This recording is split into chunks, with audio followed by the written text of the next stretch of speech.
This is a Denago golf cart, and if you own one and you'd like to have a really quick and simple storage solution for your cart during your road trips, then you're going to want to check this guy out. Introducing the Denago BA overhead storage console, a bolt-on storage accessory that provides you with a quick and convenient solution for you to store your items in your cart. Now, I'm aware that there's storage in the back, in the trunk, and I'm aware also that we make and sell the cart rack for the Denago as well, which can hold a ton of items. But this is an entirely different animal. I'm a golf cart owner myself. My family and I drive our cart all the time. And we're always thinking to ourselves how nice it'd be able to store certain items that we can get to very easily while we're driving or when we're just hopping in and out of the cart. For example, wife's purse, just throw that up there. That's not gonna fit in this glove box area. She doesn't wanna keep it in the back, so bam, right there. Hat, a lot of people's hats fly off. Keely's does when he's filming. And hat, you don't want to throw that all the way back there either. You can stuff that guy up there too, and as soon as you're done driving, throw your hat on. Jackets, throw your jacket up there. And if you get cold while you're driving, or if you just want to grab it really fast when you're done driving, right there. If you're golfing, you got golf towels, and you just want this within arm's reach to clean your clubs or something, throw your golf towel up there. Golf glove, throw your golf glove up there to grab that when you're doing things. Again, a lot of these items aren't gonna easily fit in your dash, not to mention you're probably already using 99% of your dash storage anyways with other things. I just threw all of those things up there, and to the naked eye, it looks like it wouldn't hold much, but it actually holds a hell of a lot more than you would think. It takes just a couple minutes to install with a few tools, which we'll get into. It doesn't inhibit your road vision at all. So I'm about 6 foot tall. This has no effect on what I can see as I'm driving down the road. It's the factory mirror that was bolted to the roof here, and we include a hole, so if you don't want to lose your mirror and sacrifice a mirror for a console, you don't have to sacrifice it. It does not interfere with your windshield either, so you flip that puppy up and it doesn't hit your windshield. Just a very simple product to install and very convenient storage solution for your cart. But if storage isn't quite enough for you, then maybe this little guy right here will do the trick. So this is an LED dome light, and well, it does exactly what you're seeing right now. It lights the interior of your Denago up when you're using it at night. I can tell you firsthand, when my family and I are using our golf cart, we use it at night quite often, and we always found ourselves trying to search for things in the dash, between the seats and the body, getting our daughter out of her car seat, doing all this, on a pitch black road by our friend's house. Man, I wish I had some light right now. And I was always turning my phone flashlight on to try to see what's going on. This is actually one of the reasons I created this product. Very simple, but extremely functional. So if lighting your interior up isn't cool enough, what makes this dome light really special is that it requires zero wiring. It's actually rechargeable and magnetic. So it just slides into this little circle hole right up there inside the console and magnetizes to that. And then it recharges. We provide you with a USB-C cable. So you just plug this into a cube in your outlet and then plug this guy in and it charges. And this will hold a charge up to 12 hours. And it's not like we're gonna be driving this around with the dome light on at all times. So 12 hours will last you a hell of a long time. But what makes this even more special, the fact that it's rechargeable, is that you don't have to do any wire running at all. This thing just, that's how easy it is to install. And another thing I didn't even think of, Keely, who's filming right now, just thought of this. You could use this as a flashlight as well. It pulls right out, and now I can shine it wherever the heck I need to, and you can just slide it right back into place. So if you'd like a very convenient storage solution for your Denago, and you'd also like to be able to light up your interior at night, then stick around because I'm gonna show you how to purchase this guy, and then I'm gonna show you step by step on how to install the Rover console and the Nomad console. Now, to help you make sure you purchase the correct console for your Denago, I gotta show you the two different models. So this is a Denago Nomad, and this is the console specifically for the Nomad. So the console that fits the Nomad does not fit the Rover, the XL6, or the XXL. So when you're purchasing, you're gonna wanna click on the Nomad, if you own a Nomad, to buy this exact console. Then there's a console. We have our Rover here that I was filming in the video with. This console specifically fits the Rover, the XL6, and the XXL. So if you own a Nomad, you don't wanna click on either three of these categories on our website. You wanna make sure you're purchasing the Rover console if you own a Rover XL, XXL, or an XL6. To make it really easy on you actually, if you don't know what model you have, if your roof bolts are going vertical, so I can see them right now, and they're going up, that means you own a Rover, an XL6, or an XXL. If you own a Nomad, the bolts are going sideways, horizontal. So vertical, Rover. Alrighty, so to install your Denago Rover overhead console, you are going to open your box and you're going to see your console, obviously. Then you will have the dome light and your USB charging cord. We don't provide a little wall wart. You just gotta plug it into any of the many wall warts you have for USB chargers. Then you will need a 10mm socket, preferably with an impact. It'll make your life a lot easier, but if you don't have one, you can use a socket wrench. Then you will need an 8mm wrench, 10mm wrench, and a 13mm wrench. So the very first step in installing the console has nothing to do with the console at all, actually. It's going to be removing the mirror from the overhead mounts in the roof. So turn on our fancy lights here and you'll see the mirror up here. And what there is there's a 10mm nut and a 8mm bolt. And what you gotta do is remove these guys from here. So it's mounted right inside the frame of the roof.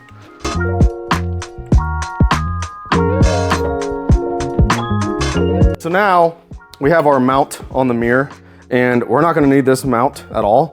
So what you wanna do is take your 13mm wrench and you wanna remove this nut here from the mount.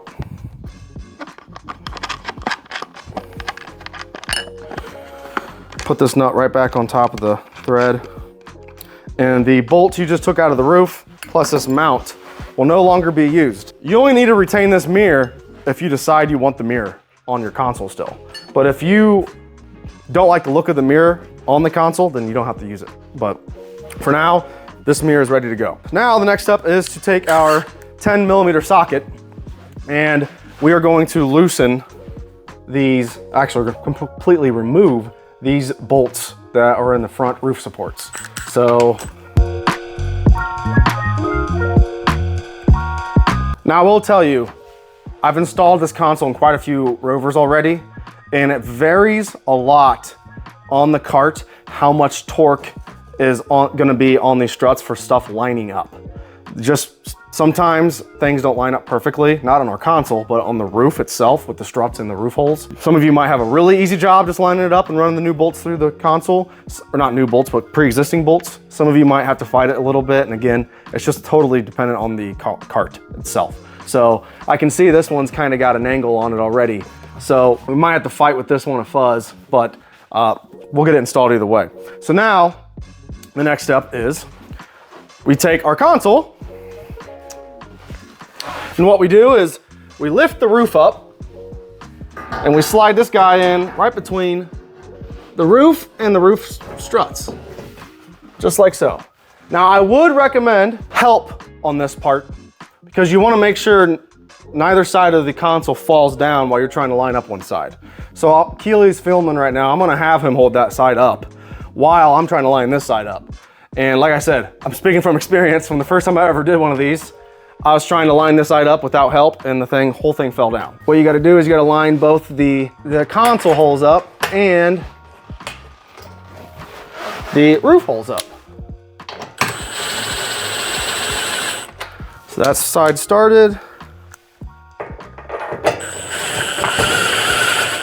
That side started. Now, if you notice, I didn't have to try to finger tighten them first. That'd be very difficult if you had to try that first. You just saw me just, slightly start the bolt in there and hopefully it grabs on. If you feel like it's just not threading correctly, don't just ram it into place, and then you'll ruin the threads on the bolt or the threads in the roof. So that's not fully tightened yet. Let's just snug it up a fuzz. Okay, so that's not fully tight yet. Just to maybe be able to see it on camera, you see how the tabs, here, let me grab a light. You see the tabs line up with the bolt holes and the threads. So that's what we're trying to do here. Okay, so that's not fully tightened yet, and I'm not going to fully tighten it yet. What we want to make sure of now is, are we square here?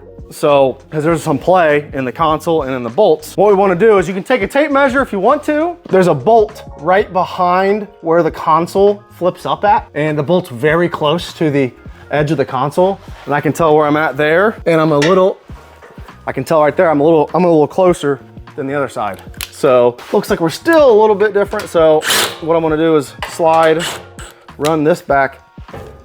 There we go. So now those are very tight. That is literally how easy it is to install the console, but we got some more work to do. So we have the dome light. When you open this up, you're going to see there's an on and off switch in the back. And all you have to do is turn that on. And the dome light is a touch sensitive button. So you tap it, it turns on. And how to operate this dome light is quite simple. So when you turn it on, there's 3 light modes. Right now, it's on the most warm mode there is. And if you give it a couple seconds after you turn it on, and if you tap it again, it'll turn off. Well, to change the light modes, all you have to do is tap it and tap it quickly. So that's in second mode, that's the third mode. If you leave it on the mode you want for a couple seconds, now that really bright color is set as the color. So now when I go in and tap it, it's that color now. But again, if you tap it fast, you'll change the color modes every time. So you just gotta give it 1 or 2 seconds and it'll stay on the color you want. Some of you might like the warm color, some of you might like the in-between, some of you, like myself, I like the bright white. So right now it's set to the bright white. The way you install this, quite simply, as easy as it can possibly be. That is how easy it is installed. Magnetizes right up there, and then there's enough lip here so you can just bring it right down. And then we provide you with a USB-C charger. So one side's USB, one side's USB-C. You plug it into the dome light and any cube you have on an outlet, and it'll charge it up. This will last about 12 hours on one charge. So, and obviously that's a long time because it's not like you're leaving this on the whole time you're driving. Let's just throw that guy up there real fast. If you want the mirror up there, what you have to do, run the one nut off, and then this nut, you can take it in and out. I don't like to run it all the way down. I like to leave a little bit of space here, so I'm gonna like de-thread it just a fuzz. Then I slide it right here in this hole for the mirror. Then I hold the mirror. Now you have a mirror. And like I said, some people, maybe you just gotta try it out first to see if you like it up there.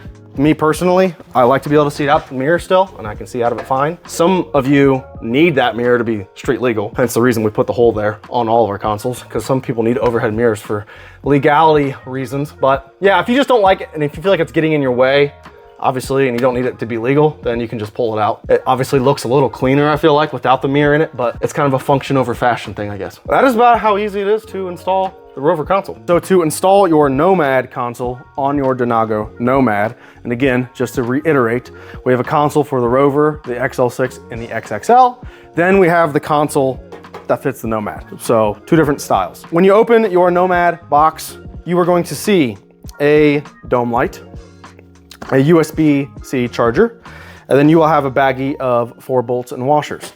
Then the tools you will need to install your console on your Nomad is going to be a 10mm socket, 13mm socket, 13mm wrench, 10mm wrench, and 8mm wrench. Then it might make it a little easier, and you'll see later in the video, having an extension on your socket wrench or on your impact for your sockets. Later on the video, you'll see why, but if you have an extension, you might want to grab that as well. And then instead of a socket wrench, I just grabbed 2 drills just to make the video go fast. So, and I'm gonna be using 2 different sockets, so I grabbed 2 drills. You don't need 2 drills, you can just use 1 if you want to. But our first step is nothing to do with the console, actually. Our first step is to remove the mirror from the roof. So I'm gonna take my 10 and 8mm wrenches, and up here in the roof, there are black bolts and nuts. And what I'm gonna do is I'm gonna loosen these guys. If you want to retain your mirror, is this nut on the backside thread of your mirror.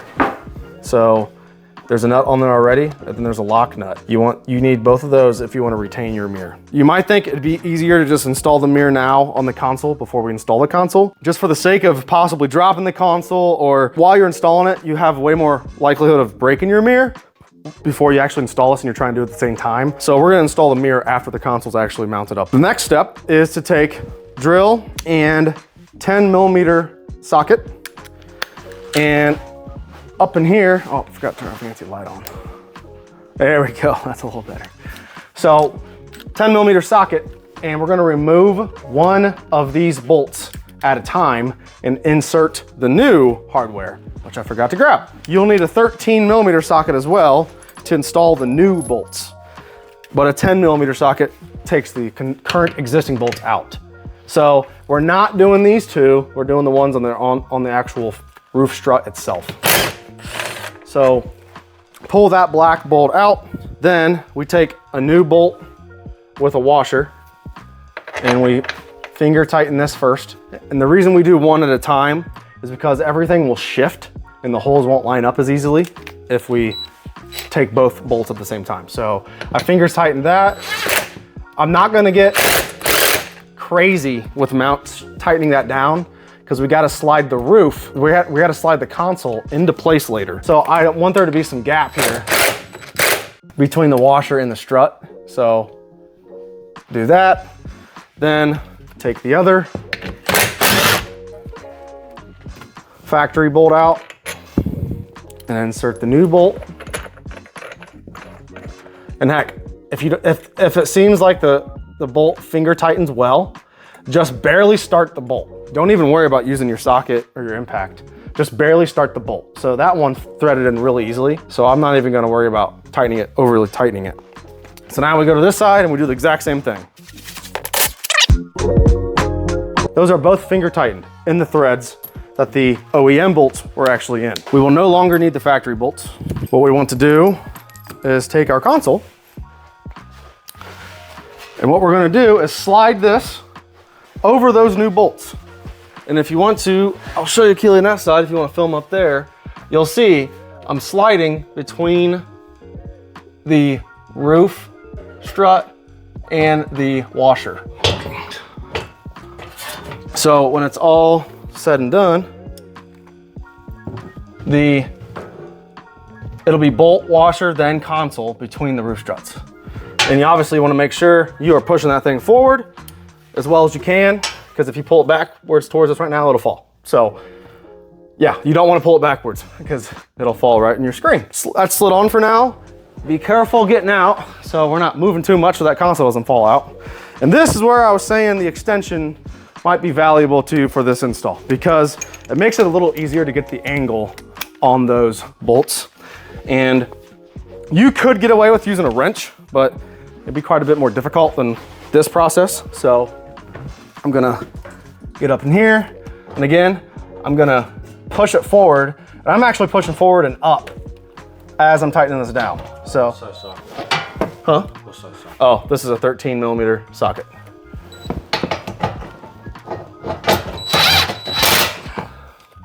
Tighten that one.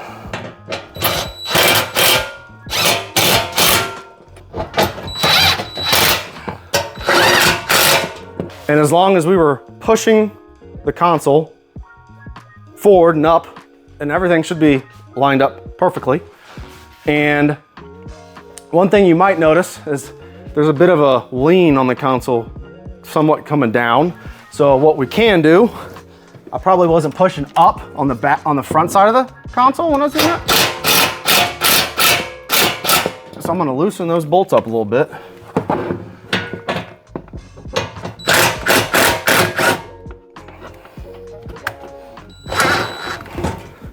Let's see how much room, oh yeah. So now I'm gonna push up on the front side like that and retighten it. So I pushed up on each corner in the front here so there wasn't a weird angle. And that is how easy it is to install the Nomad console. Now, our job's not done yet. We gotta do the mirror and the dome light. To explain the dome light, come over here real fast and I'll show you. Again, to charge it, you just plug it into a cube and USB-C right here into the dome light right there. On the dome light, there's a little on and off switch. You flick that guy to on, and the touch sensitive button is what turns your light on. So when you tap it, it turns on. Well, there's 3 light modes on this. You've got warm, you got semi-warm, and then you've got white. And the way you go through those lights is by quickly tapping it like I just did. But once you set for a few seconds on the color you want, it sets that as the default. So now, since we've been on the white for a while, I tap it off. When I turn it on, it goes to white. Now, you gotta be careful. If you tap it too fast, you'll change the colors. So as long as you give it 1 or 2 seconds each time you turn it on, so 1, 2, it turned off. So, but again, if you wanna change the colors, you just tap it quickly and it'll flip through the colors just like so. Let's show you how easy it is to install the dome light. And again, once you charge this will have about 12 hours of charge time, but installation is that difficult. The process to install the mirror is you will need a 13mm wrench. What we want to do is we want to take off that first nut. The nut that's on there right there is fine where it's at. And then this mirror hole, mounting hole right there, you slide the thread through that, start the nut on the back side, then take our wrench. Now on the Nomad specifically, this mirror can go 1 or 2 ways. You can mount it higher like that, which I actually prefer. The higher, the better. Or you can mount it down here like that. Totally up to you. I like the other way because I can see the dome light a lot better when it's up like that. If you ran into something during your installation that you did not see addressed here in this video, just call us, email us, text us. We'll take care of you. Send us pictures. That always helps a lot. If you want to see more products by BA Carts for Denago golf carts, then please click that subscribe button. We got a lot more products in the works. And of course, every product we come out with, we try to make a YouTube video on how to install it. If you like written instructions with pictures more than videos, we will also provide those with your console after you purchase. So it'll be emailed to you and it'll also be provided in the box for you. But with that being said, thanks for watching once again, and thank you for supporting BA Carts.